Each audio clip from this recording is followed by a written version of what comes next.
Not to my knowledge. And that's the thing is, contraceptions and condoms are used for one reason. So you do not transfer either a disease or get somebody pregnant. So when we're talking about kindergarten kids and we're talking about elementary school kids, they can't get pregnant, biologically speaking. And obviously they're not running around with venereal diseases. So it's to protect an adult somebody and protect an adult against one of these young children. It sure seems like it, or adults, themselves in the school system.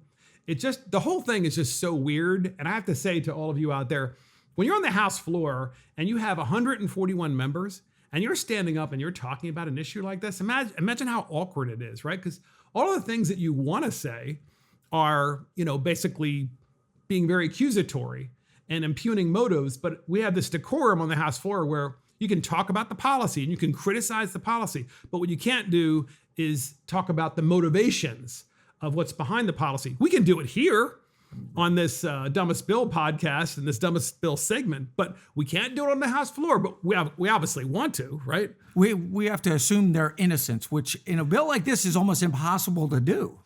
Exactly. So final thoughts on House Bill 380, Condoms for Kindergarteners, which is really what this bill is. I hope it never comes back. And I hope that they're embarrassed.